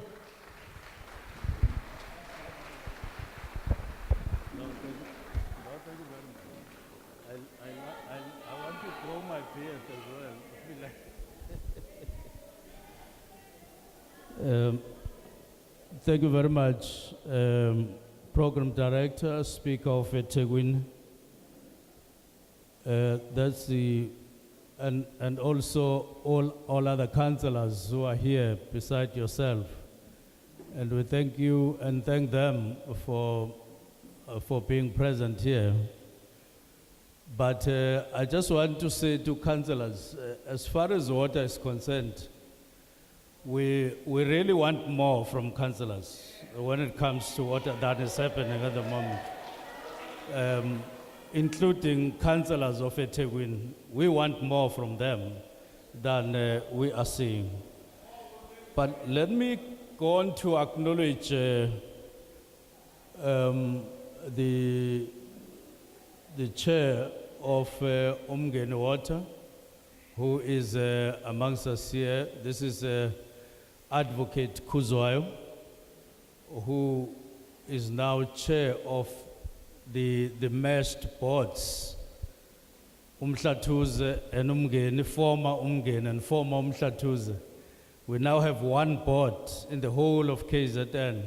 It's called Umgeni Utugela, so that they become part of our muscle to resolve problems like we are experiencing all over KZN currently. So, Chair, thank you very much for your presence to you. And if there's any other board member here, we thank them and your management.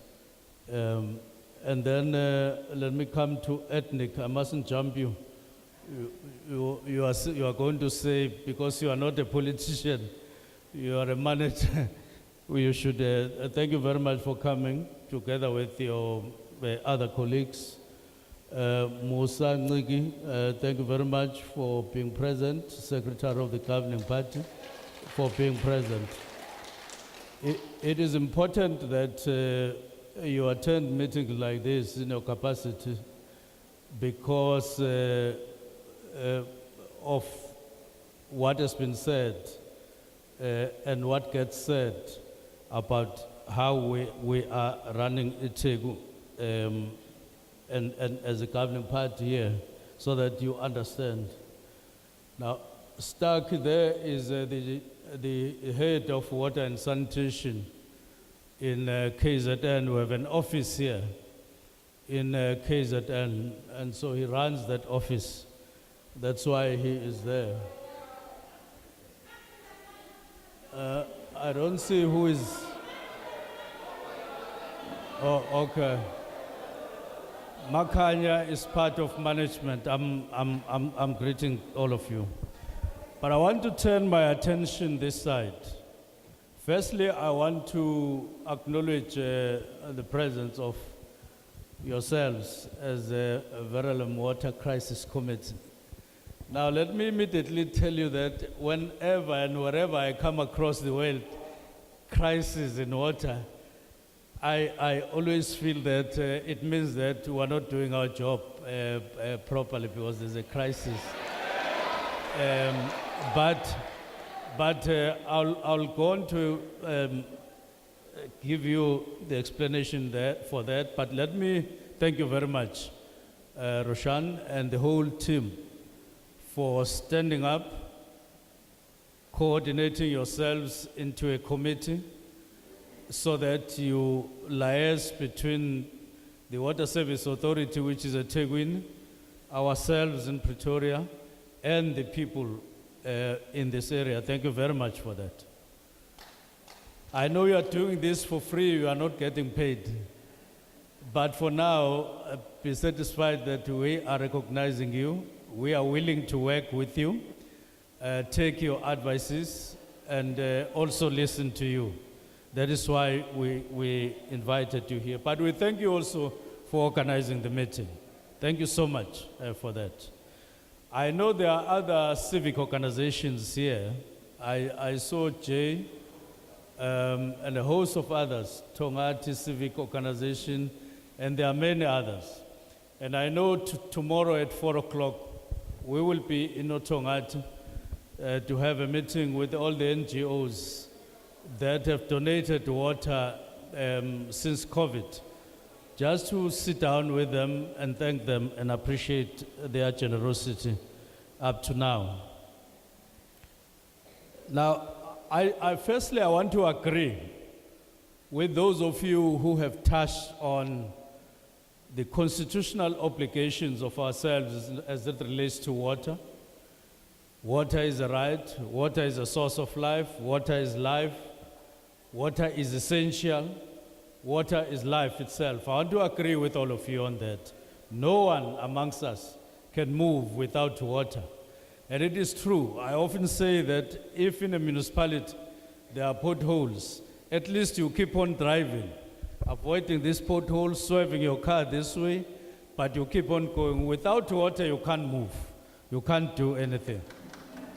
And therefore, I do want to acknowledge and confirm that we are obliged, the Department of Water and Sanitation, eThekwini, to do everything every day to make sure that people have reliable water, that people have clean water all the time. That's our obligation. Now, that's our obligation, which we must always make an effort to meet all the time. Now, having said so, let me just get to water much closer to water issues here in eThekwini. But before I do so, while we were preparing this meeting and before, there was a lot of media coverage of the challenges of water in this area and Tongati and Phoenix. And we were talking to a number of people in these three areas, including the municipality. Some of the things that I will go through are some of the things that we picked up. Firstly, that some institutions, including schools, including clinics, and in particular including Mahatma Gandhi Hospital, have had to go without water in some cases.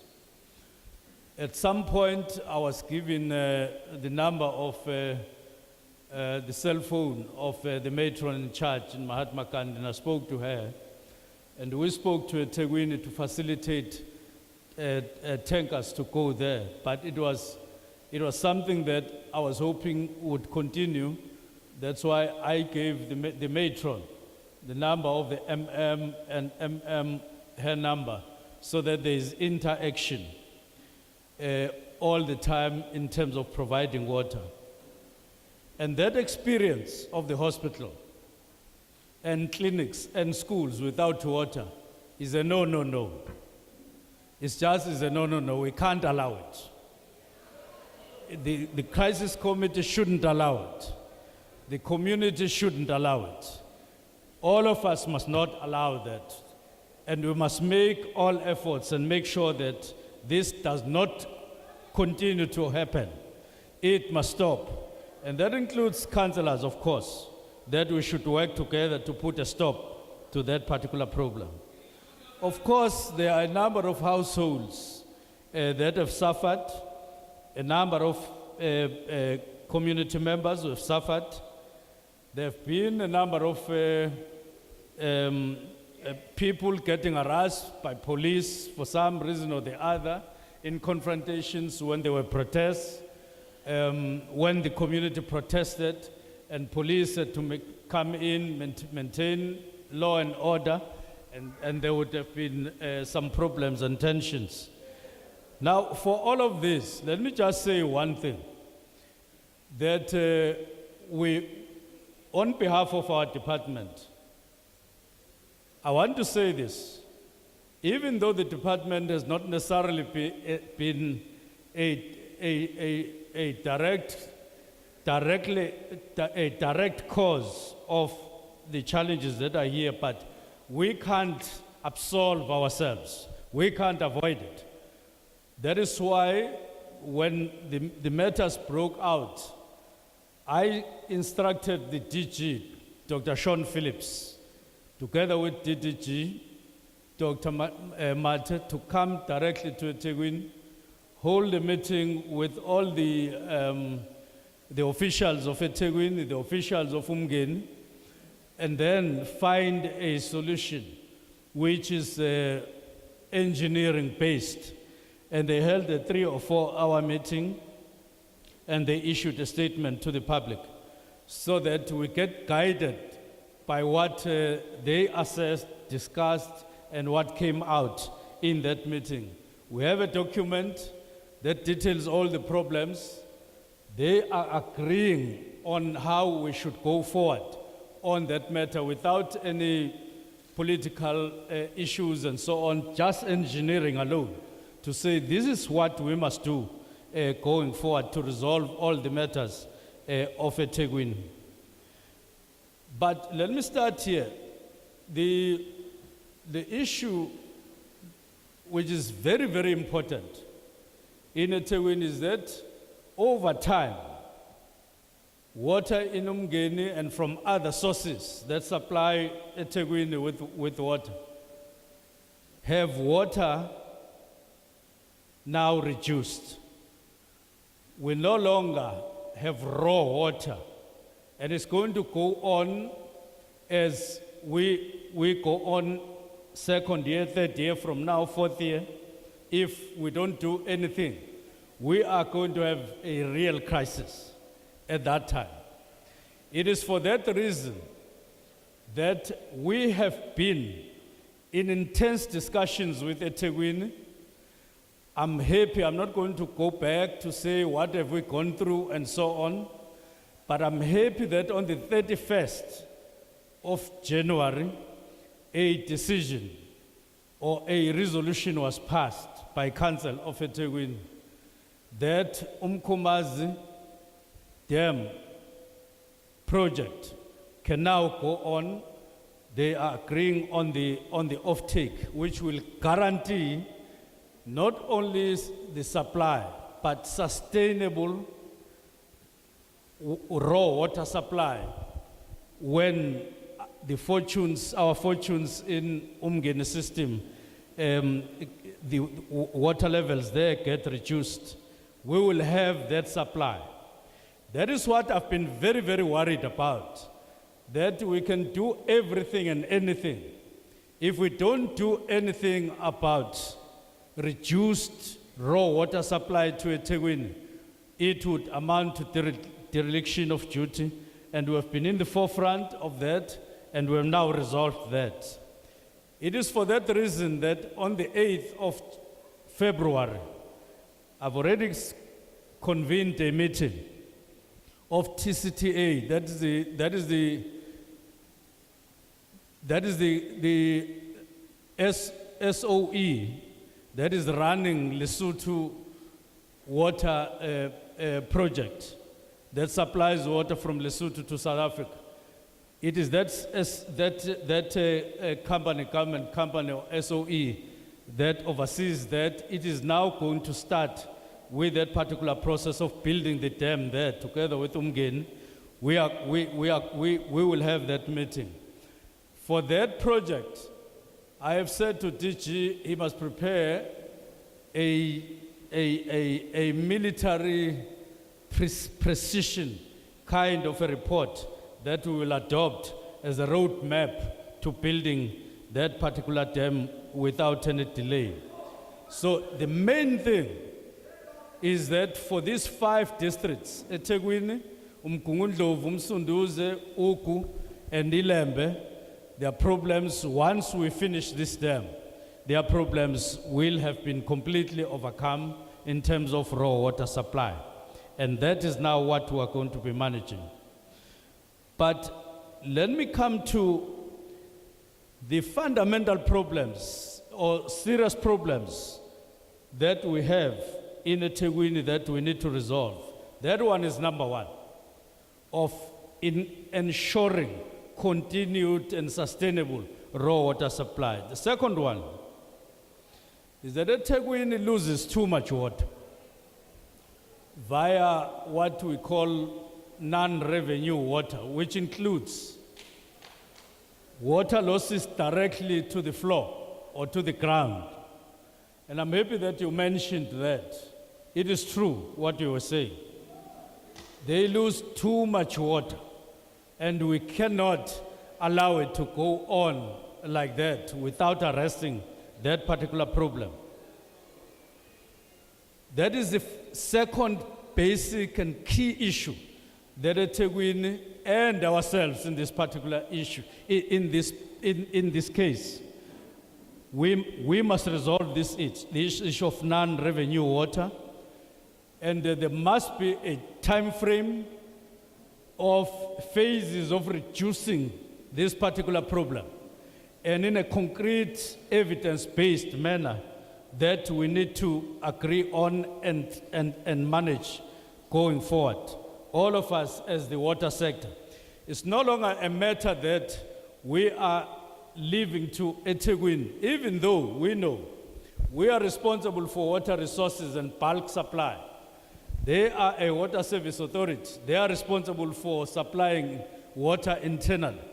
But because of the challenges that we have decided that we are no longer leaving them alone.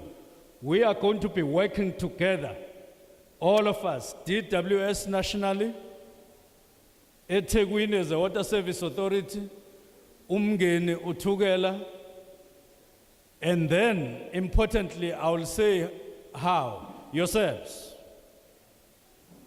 You are going to be directly involved in dealing with all these matters, so that in part we do away with problems of communication. You come to the committee meeting, you go back, you report to the meeting. If you require officials of eThekwini to do that, you require us, all of you must agree. Let's convene a meeting like this, let's report back to the community, so that we've stopped complaining about there's no communication, and so on. But we'll come back to that. So this is the second most important problem, non-revenue water. It must now be brought to a stop. The third problem that we must resolve is efficiency. Floods are going to be an ongoing thing. And there's no reason for us to come back each time there's flood. And then we must complain about flooding. We know next year there will be flooding. And when we rebuild, we must now rebuild, but rebuild better and avoid repeat of the same problem. I went down in one area in eThekwini yesterday, and there's a river there somewhere, and that river, the pipe was taken down by floods. And they've done connections so that people get water. But we then have agreed that you need to put a proper pipe, but you need to prove it, you need to put it up now. You can't keep on repairing and keeping the pipe on the floor, because next year that pipe will be washed down. And it doesn't augur very well and show efficiency when you keep on doing one and the same error and so on. So we will deal with those matters. But if nothing works, and we assess and we satisfy ourselves that these measures that we are taking current are not working, we have said to all water service authorities in the country, we will say at some point that water service authority is no longer able to provide its obligations or to perform its obligations, which is servicing people with reliable and clean water. And we will engage local government, and we will then say, please, that water service authority or that municipality must now hire or appoint a different, separate water service provider, which is different from a water service authority, so that the municipality remains a water service authority, but get a professional provider, get an efficient provider, get a provider that will provide water in a sustainable way. So if nothing works going forward in eThekwini, we will arrive at that and take that particular decision. But for now, I want to confirm this, because I'm just making a summary. At the moment, work that has started in eThekwini, in the north, whether you are talking about Phoenix, you are talking about Ntuzuma, you are talking about this place, you are talking about Tongat, all of these areas. There's one thing that they are working on to fix valves to recover supply of water to all these areas. Now, what I want to share with you is that there are dates, and the date of the 15th of February is the date that the technical committee has given to us to say, by the 15th of February, we will have overcome all the current problems. Now, look, we had a similar problem at some point in Tongat. We gave a date, and that date was met. But in order to make sure that we meet the 15th, we are saying eThekwini as the first thing. You need to release Msweli as the head of water and sanitation from the offices to the ground. He must go to the ground.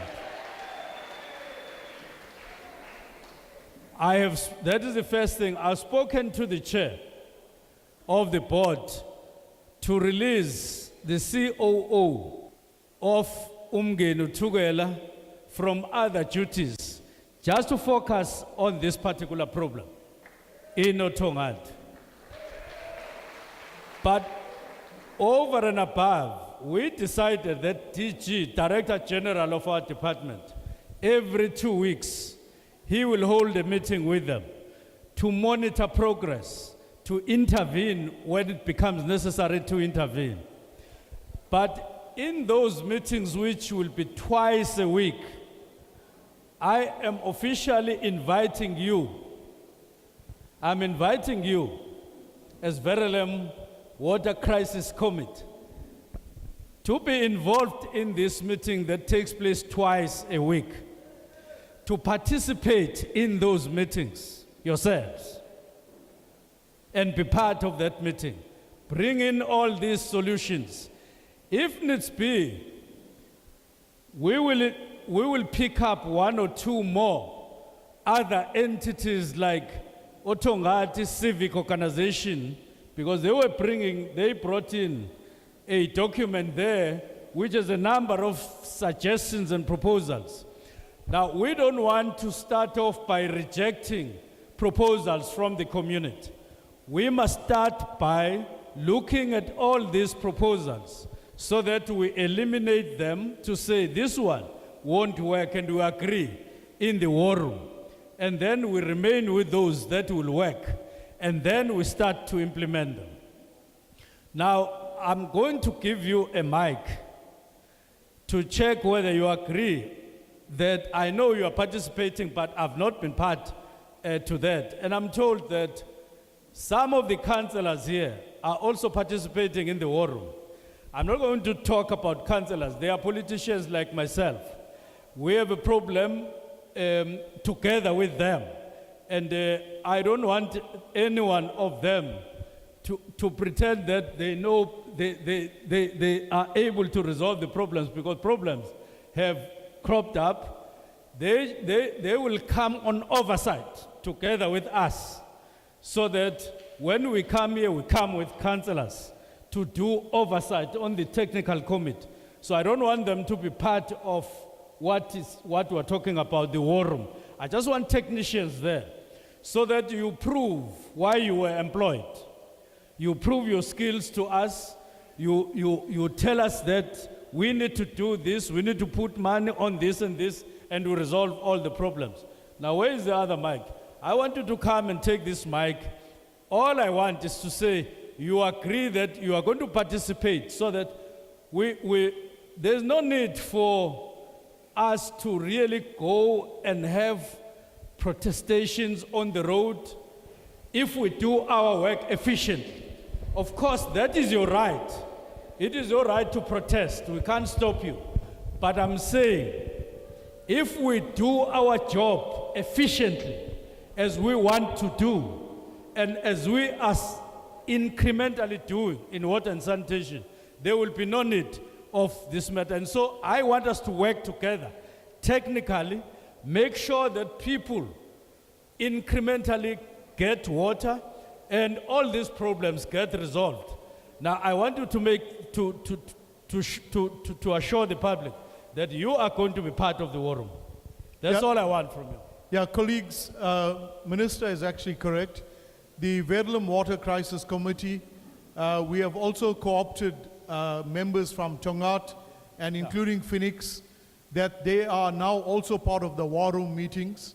In fact, there are two war room meetings. One is directly by the Minister's office, and one is with the South African Human Rights Commission, with EWS. So we are participating. My team is here. We have our own engineers that have been co-opted by the community, and they are doing a sterling job on your behalf so far. So we pledge our support as the community, particularly the Verulam Water Crisis Committee, and my extended colleagues from Tongat and Phoenix. They are now officially on board as well. Thank you, Minister. Okay. We are doing this. We are doing this to ensure transparency in what we are doing. Two, to facilitate communication so that all of you get informed timelessly in terms of progress as we move on resolving this problem, especially up to the 15th, because I've spoken to Ethnic a number of times to say, are we assured that on the 15th, can we put our head on the block that will resolve these problems? And he says, if I get released from the normal activities and I sit here and I go around with boots and so on, we will be able to resolve it. There is no way all these engineers coming from the community, engineers coming from eThekwini, engineers from Umgeni, Tugel, we cannot resolve these problems. So I want to assure you that we're not going to spare any effort. We are going to be working, if necessary, work at night. Work at night as long as we will meet the target of the 15th. Work day and night and make sure that we resolve the problem. You can sit with this. Now finally, because I don't want to be long, you have been long all the time at the meeting.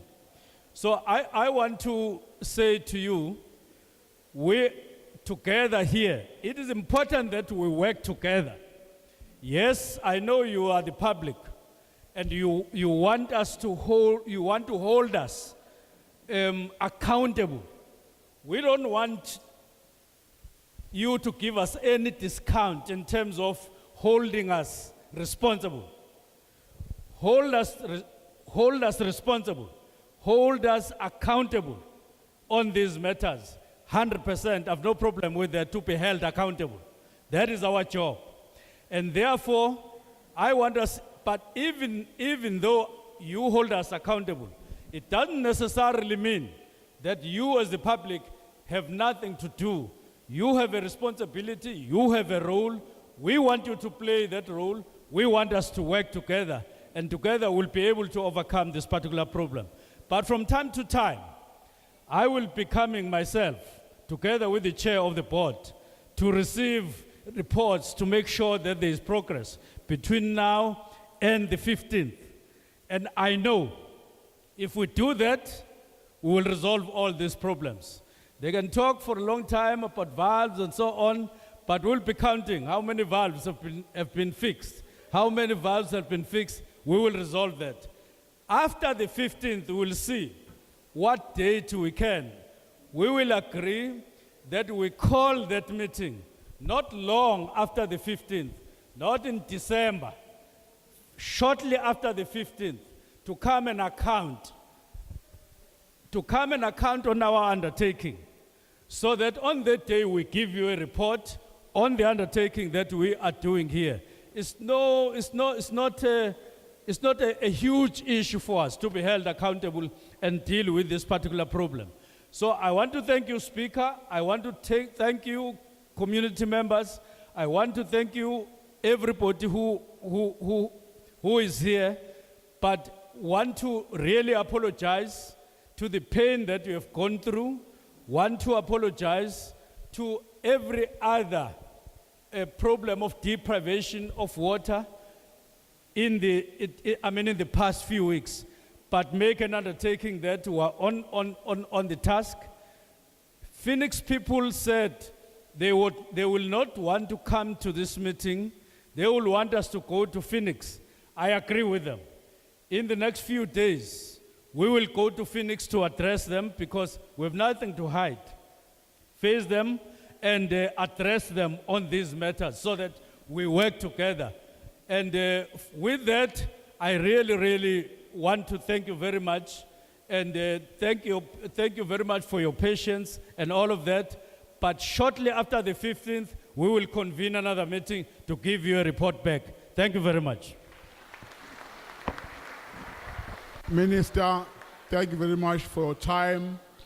Members of the Verulam Crisis Water Committee, all other ratepayers association, DCM Makanya, Unopala ANC, thank you for your presence. Msoto, we appreciate your coming. All officials present, thank you very much for your time. The meeting is adjourned. Thank you.